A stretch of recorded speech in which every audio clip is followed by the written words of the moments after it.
To Gloria Lattimore Peace, host and producer of OmniU Presents the H3O Art of Life show. I'm back and I'm proud. I've been MIA for a minute, and I'm black and I'm proud. And I have good reason to be, because today's subject is Hollywood / history, question mark, question mark. And I have in the studio the most amazing person. His name is Hunter Havelin Adams, and it should be Hunter Havelin Amazing, because he is interested in all of the things that we need to investigate, and he is about the best researcher that I have ever known. So I'm very happy that he is here, and he has brought with him some materials from Trinity United Church, one of which is the Black Panther Study Guide. And I think that this is an opportunity for us to study with a master teacher who will give us some insight into this phenomenon that we know as the Black Panther, the film. Thank you very much for that kind introduction. So what we're going to strive to do today in this particular show is to condense what was a 2.5-hour presentation that I gave at Northeastern Illinois University in Professor Robert Stark's political science class a short time ago into 55 or so minutes. So we're going to look at some things about the film Black Panther. We're going to get some insights into the backstory of the film. We're going to look at the cultural moment that it represents, because it does represent a cultural moment. And one thing, it's still being shown in theaters, at least locally, today. And it came out February the 15th or 16th. That's really amazing.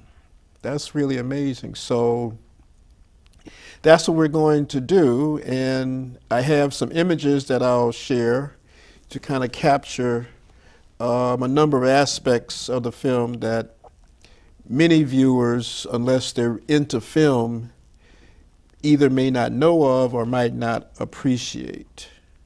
So that's what we're going to do today. So thank you for having me. Well, we should get started because you have 2.5 hours. That was for the class. Okay. You have 2.5 hours of footage that we are going to condense. So let's get started. Okay.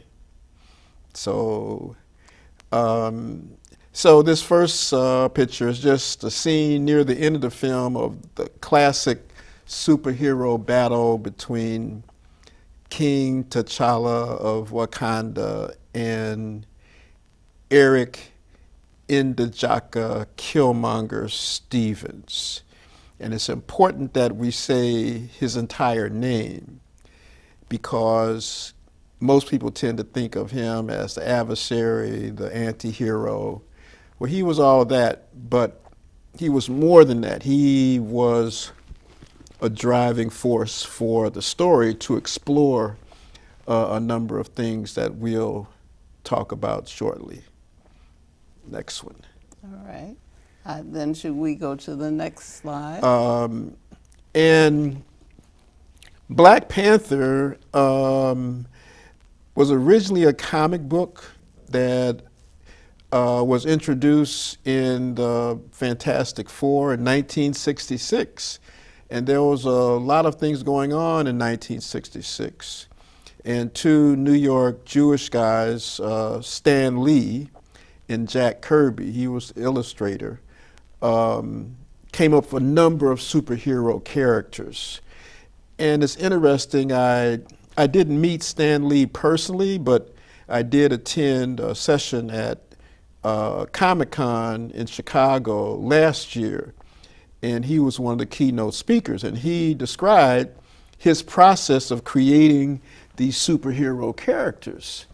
And the first thing he would think of is, what is the trait that he wanted this character to have? What was their super ability or capability? Then he thought, well, every superhero has to have a super adversary. So what would the adversary be like? What would be the adversary's foibles? What would be the adversary's vulnerabilities? And so that's how he created all of his characters, was this interplay between the attributes of what the character represents and the anti-character represents. Not so much the characters themselves, but it's the interplay of their personality traits, of their vulnerabilities, of their desires, of their hopes, their dreams, their fears. Very important, because all of them have fears of what they're afraid of, what can hold them back. And so it was an amazing experience to hear this guy, in his 90s, early, maybe late 80s at that time, describe this process. And so the Black Panther came out in the turmoil of the 1960s, which it seems we're kind of repeating in a kind of a way today.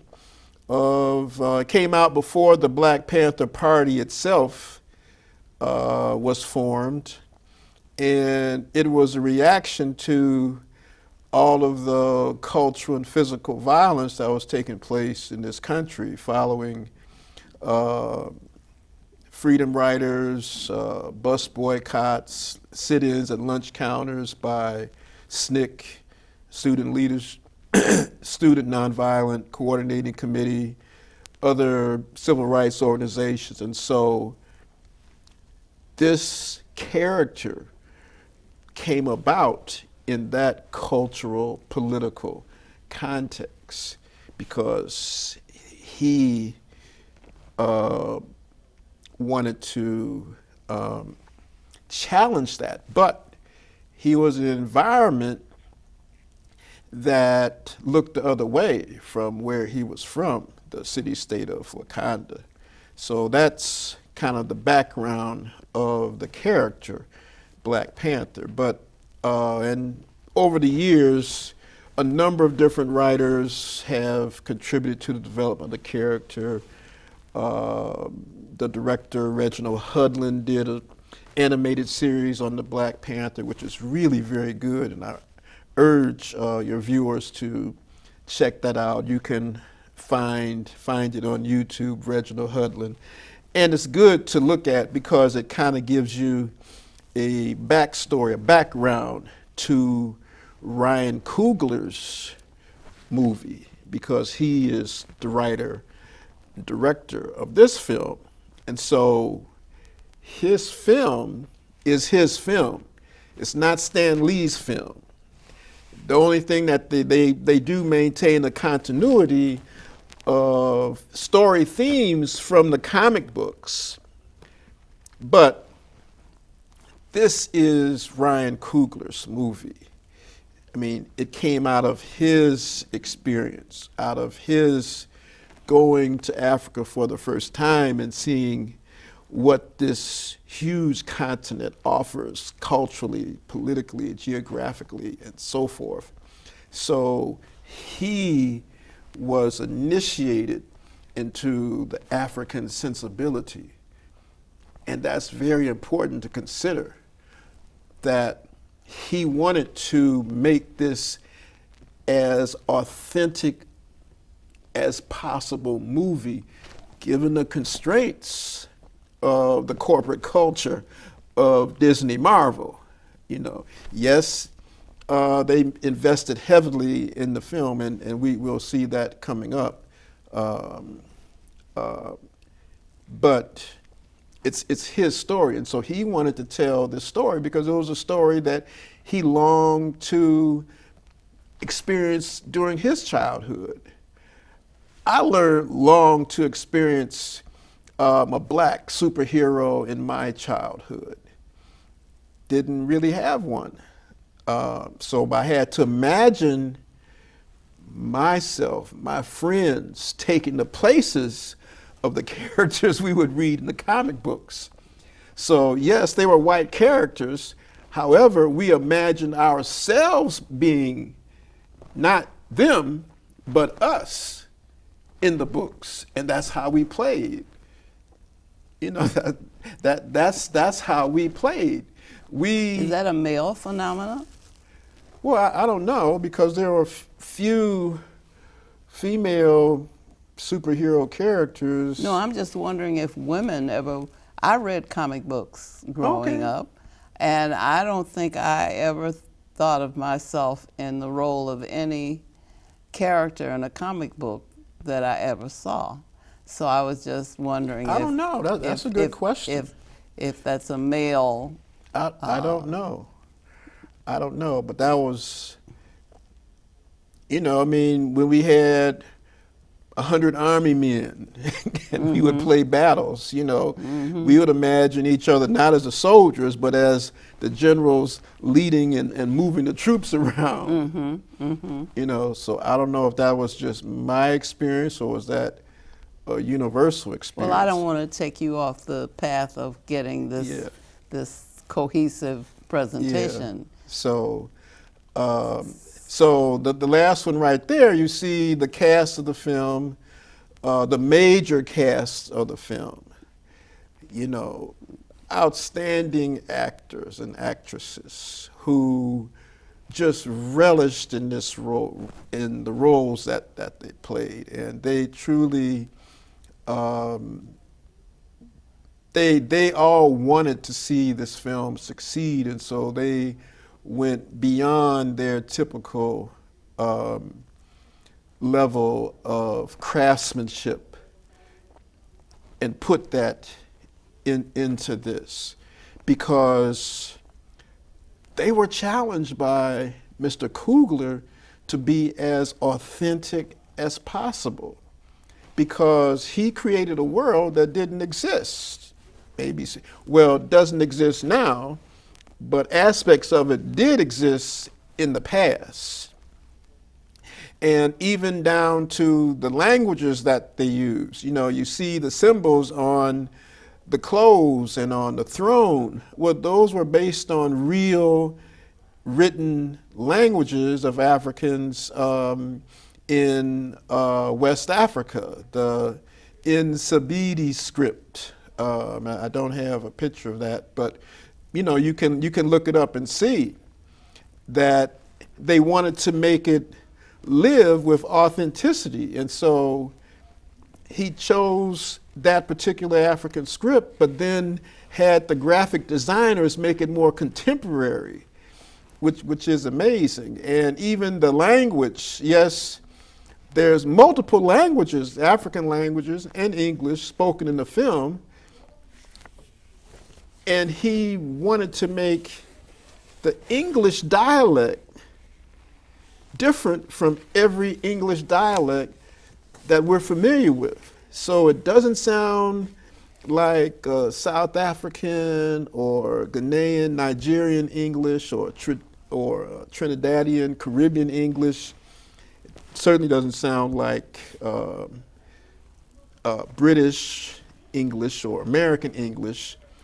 But he wanted to give it a distinctive dialect to communicate that that's what they're speaking, mainly to communicate with the English-speaking audience, but also to have it so that when you hear it being spoken, it's not reference to any English-speaking country, that he wanted to keep the internal reference to Wakanda, the city-state Wakanda and its people.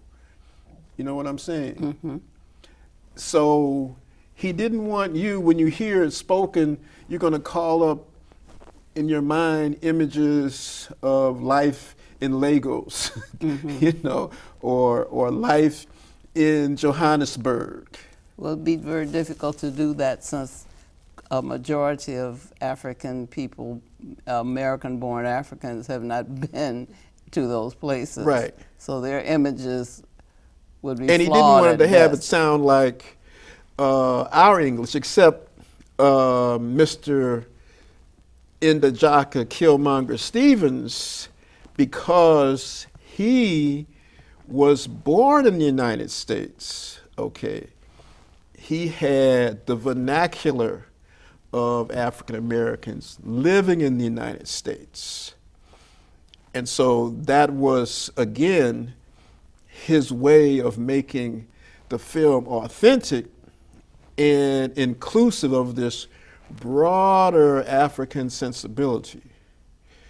And that's what he does throughout the film. So in the lecture that I gave, I talked about a number of things, the production design, and we'll see a little bit about that in a second, the pilgrimage, the politics, the paradox, the psychology, and the possibility that what is going to be happening next. And so we start with the pilgrimage. Hopefully they can pull that up, where Marvel spent $150 million, invested $150 million in marketing alone. And one of the things they wanted to do is to pre-sell the film. And so they enlisted participation of, somewhere it said, around 1,000 churches to, bolster enthusiasm for this film and to encourage them to have a special screening, to bring their congregations to special screenings before the movie, a day before the movie actually came out, that Thursday evening. And so I was very privileged to go to an event that Trinity United Church of Christ had with Reverend Dr. Otis Moss III at a local theater on the south side of Chicago on 87th Street. And it was amazing. It was amazing that maybe they can bring up that particular slide so we can get a sense of that the theater was turned into the space was turned into The village. the Wakanda village, right? And there was a throne where you could walk on a red carpet and sit on the throne and get your picture taken. There was drummers, there were dancers. And the thing about it is that... It was a production. Huh? It was a production. It was a production. The thing about it is that this was happening all over the country, the UK, in Lagos, in Johannesburg, in Accra. It was happening even in Berlin. I found out from a friend in Berlin it was happening there on opening night.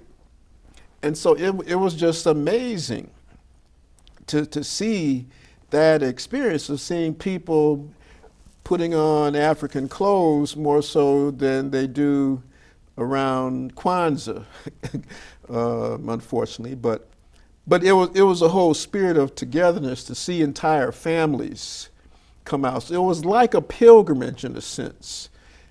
And the film, for though I'm sure most people have seen it by now, it was, I would call, an insurrection of representations, that it blew up what we had been accustomed to seeing, the deplorable images of Africa and African people as thugs, gangbangers, drug dealers, drug addicts, crackheads, hoochie mamas, bucks, mammies, coons, all of that.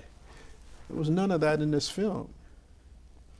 None of that, none of those images in this film. And so that people they didn't know how to expect this. And so they experienced it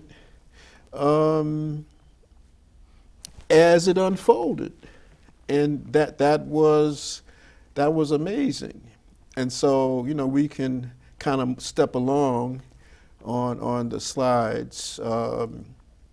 It's backwards. But so the film is the 8th largest grossing film in history. Not just superhero. Not just superhero, $1.4 billion and counting. That was just from theatrical sales. That's not from DVD sales. It's interesting, Dr. Peace, that even folks who were trying to sell bootlegs early, folks said, I don't want a bootleg, I want to see it in the theater. Mm-hmm, mm-hmm. And so the price of bootlegs dropped to like $1 because people wanted the theatrical experience. Mm-hmm.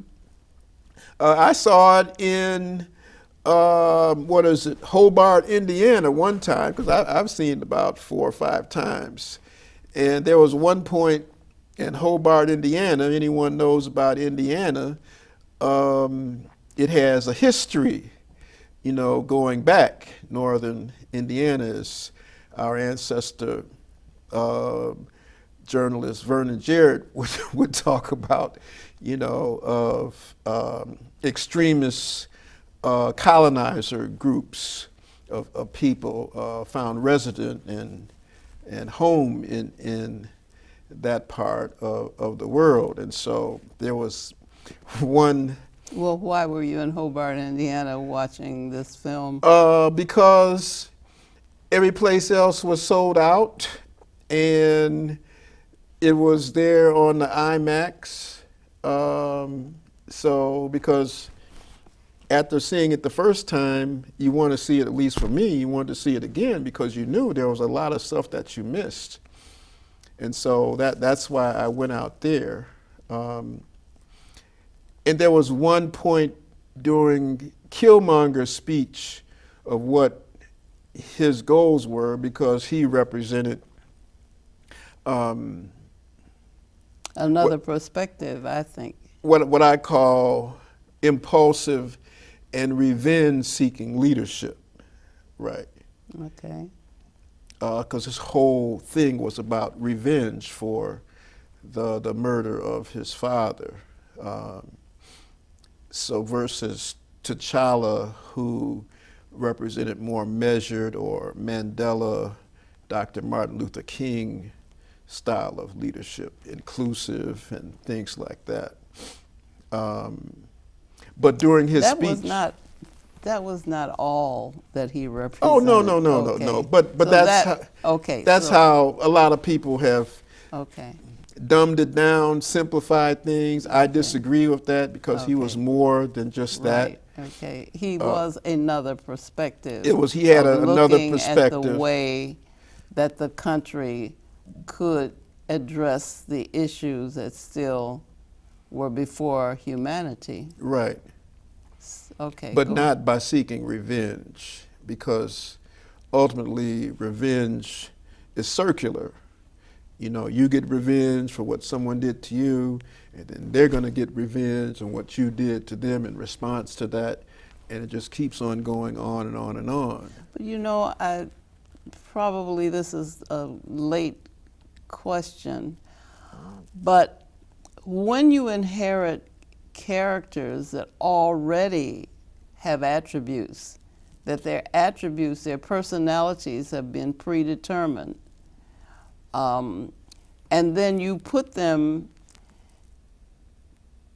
transfer them into a setting that they would not have been in if the writer who developed these characters had still been writing the story. So that's an interesting thing, that you get the characters with the adversary has his attributes, you know, and now you have some developed characters that you now need to put into a culture, not just a space and time, but into a culture. But they're carrying this baggage because they've already, their characteristics have already been predetermined. So there are things that are likely to feel more genuine and natural, and things that would not follow if this character is to follow the characteristics he's already been given. And that's the beauty of this film, because one of the things that Coogler talks about, and I'm jumping way ahead of slides, but that's okay, just want to continue to flow, is when he was growing up, the myths that he was exposed to weren't myths of himself as an African person. So as our great musician, composer, band leader, Sun Ra said, if you're not a myth, whose then reality, whose reality are you? And if you're not a reality, then whose myth are you? Yes. And so Coogler said, what I want to do is explore an African myth. So yes, Kirby and Stan Lee created these characters, but Coogler decided to visually tell a different story, which was not different story, but tell the original version of the story. And the original version of the story was the conflict between Heru and Set in ancient Egypt.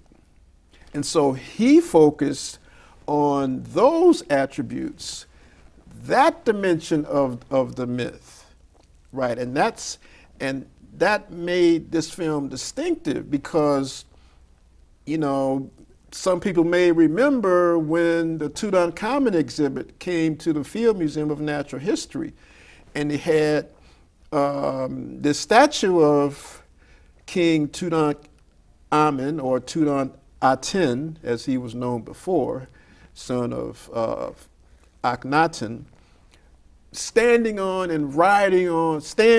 a platform on the back of a Black Panther, right, represented by Bas.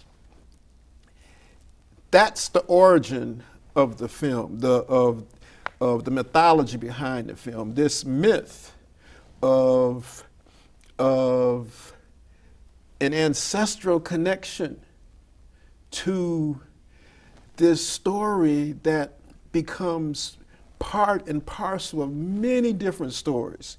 You see the same themes in many of the same movies, whether it's Lord of the Rings or Avatar. You see the same thematic structure that Coogler blew up with an African sensibility in Black Panther.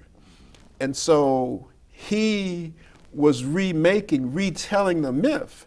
And so he starts the first 6 minutes of the film, resets time, because it says a meteorite in Ndajaka as a child is asking his father in Jobu, Baba, can you tell me a story? He said, what kind of story? Tell me a story of home.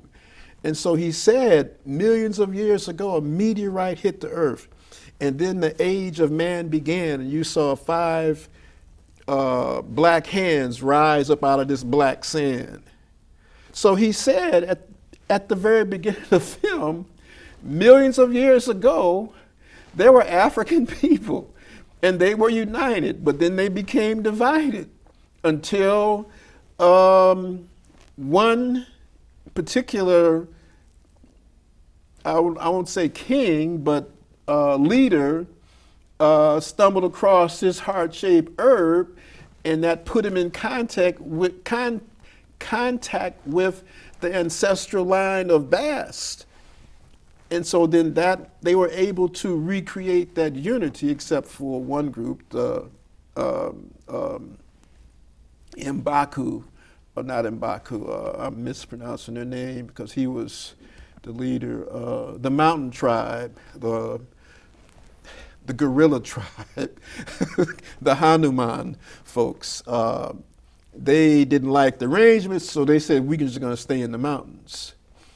But that's how we started off, was resetting time. And there was no competition or conflict with any other tradition, because at that time, no other tradition existed. There was no Christianity, Buddhism, Hinduism, Zen, or what have you. They didn't exist at that time. So he wasn't competing with them. And I thought that was a beautiful point to retell an old myth for another generation. You know, I think maybe you should do a little bit about the Heru Set. Well, that because is not everybody is familiar with that. Well, it's a classic story. I mean, if you search for it, it'll be Osiris, which is the Greek name for Wosir or Asir, and Set, which was the Netcher, and I don't like to use God and goddesses because those terms don't accurately define. They don't belong in the Kemetic life, right? That African life, because to them, from what many linguists have told me, Raketi Ahmed-Jones, Dr. Yosef Ben Levi, Theophilo Benga, that for them, all of life was sacred. Mm-hmm. Right. There was no distinction between something outside of life, quote, a God outside of life, outside of this continuum, and the continuum of life from before the beginning. So it all was sacred to them. And so the terms God, goddesses, demons, and devils, we don't like to use those terms, and I'm not.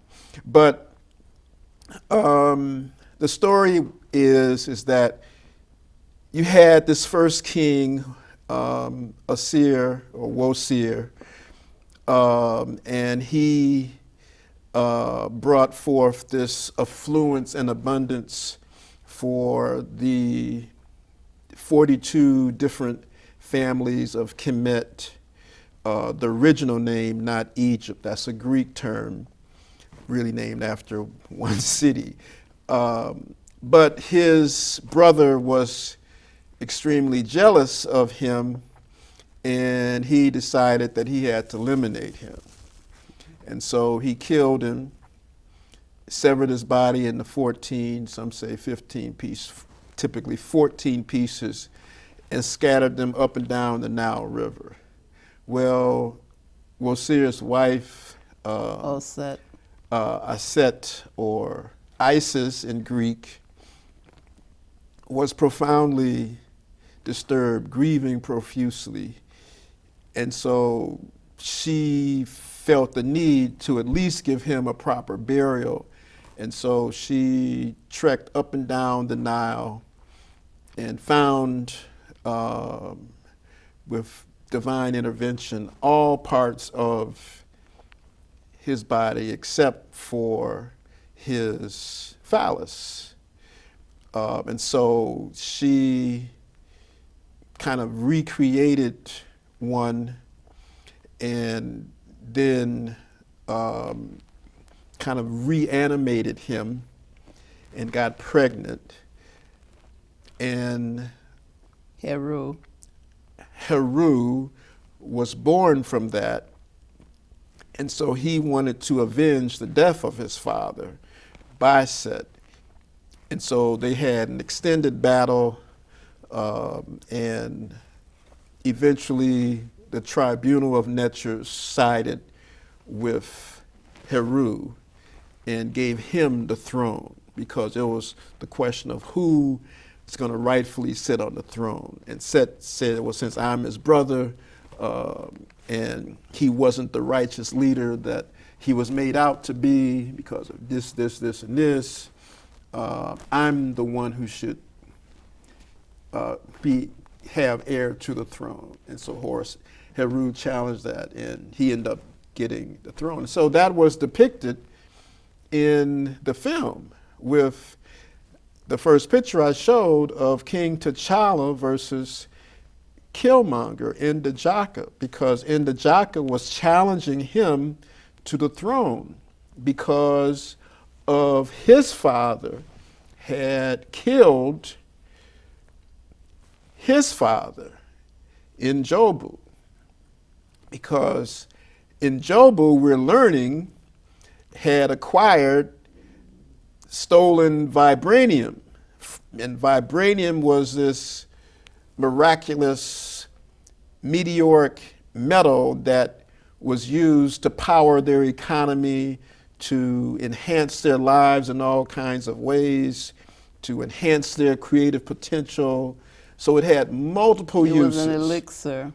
You know, as an elixir, had multiple uses. And so and to make weapons also. And so Jobu wanted to give oppressed African people everywhere weapons so they could defend themselves.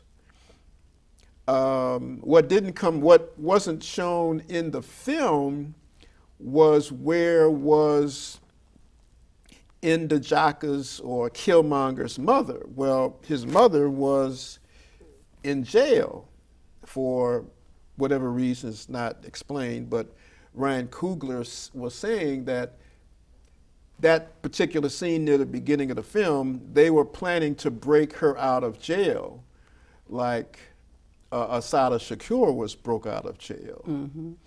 So there's a lot of parallels between real world and fictional world. Mm-hmm. So in the apartment, in the Jobu's apartment, you see a picture of Huey P. Newton sitting on his throne chair in the movie. Mm-hmm. So he was making not so subtle juxtapositions of real world events, people, and themes in this fictional world, which I thought was really brilliant, by the way, too, because he wanted to keep the story real and where people can see parallels between their experience and others. So like here, wanted to maintain that sensibility, Coogler had his special effects team design the Talon fighter like an African mask, right? And that's interesting. And the thing about it is that Lockheed Martin and other defense contractors are developing craft, as this slide shows, similar to what was depicted in the film. So there's a lot of real things taking place in terms of technology in the film. Even the vibranium, his Black Panther suit, was using nanotechnology. There's companies already developing those things right now that can absorb energy, kinetic energy, and then release it under the right conditions. So there's many different parallels in the film that the technologies that were used, there's companies developing them. So someone say, oh, this is just a movie. No. It's not just a movie. So it's how can we get on top of this. And one of the things that Coogler did in the film that is so significant to me is that he presented 7 ethical paradoxes. There's tension between, this one shows you, between maturity and youth, particularly Shuri. You know, she represented youth, but she's also immature. Then you have technology versus tradition. She represented technology, the newness, the wonders of technology, but it's got to be grounded in tradition. Then you had the whole notion of overall what I call ma'at versus isfet, order versus disorder. So there has to be a balance between those. And you want to keep the scales tilted more towards order than disorder. Then you had the issues of men and women. You know, the film depicted the complementarity of men and women, but women's self-determination was not squashed by men's expectations of women. And that's very important as far as this film goes, that women could be women in themselves, their own desires, their own needs, not dictated to by men, which you typically see in films. And then you had the whole notion of the ancestors versus the living, that you had this connection between the ancestral realm and the living, that just because someone is passed doesn't mean they're outside of your consciousness anymore, that they're still present within you. And so the film depicted rituals where, although they only showed it as the king participating in making contact with the ancestral realm. But there's perils involved too, and we have to consider that Disney Marvel invested $200 million in this film. That's a lot of money, period. $200 million is a lot of money. And so they're expecting returns because they're in the business to make money. They're not making the film to raise people's consciousness, right? Or to make us black and proud. No, or to generate pride. No, you know, it's a business. And so they tend not to reveal the demographics of the film, but you know, it's not hard to figure out the demographics for this film. All you had to do was go to the theater. You saw the demographics. You saw the demographics. Sitting in the theater with you. Right. And yes, you had 30 or so main characters in the film, but you had a cast of 1,833 people participated in this film. Can you believe we're down to 5 minutes? Oh, we're down to 5 minutes? I don't know what we did with the time, but do something quick with the slides. So a lot of critics have talked about, well, this is a propaganda film. It was a recruitment film for the CIA because you had this real nice, warm CIA character in the film. And so, you know, but, you know, all films, art itself is propaganda. It's either positive or negative, and for who? To me, this is a cultural moment. You know, I don't think the film was a propaganda film for intelligence agencies. You know, and yes, intelligence agencies in many cases are involved in the production and development of films, but from what I can see, that wasn't the case here. You had characters who represented that agency with a degree of authenticity. But you know, we can talk about the characters. But for me, it was a cultural moment. So much so that since most of the film was shot in Atlanta, right, that the Jackson Airport, they had signs. Next flight to Wakanda is at 2:50. And so someone created Wakanda Airlines. You have churches doing sermons on the whole idea of the film. Now think about this. This was a self-contained economy. There was rallies of getting out the vote from the film. It's changed fashion design such that African fashions, as you saw there, of women in India putting on African fashions. And coming up this August, you have something in Chicago called WakandaCon, where some young African American entrepreneurs have rented out space in a major hotel downtown. You can go to wakandacon.com to find out all the information. And they sold Dr. Peace 5,000 tickets already for WakandaCon coming August the 3rd or something like that. So this is a cultural moment that this film represents for me, and it's an opportunity to reboot the Saturday schools that we used to have for youth and adults on our history, because what we're learning about ourselves, about the world, is not an evidence-based history.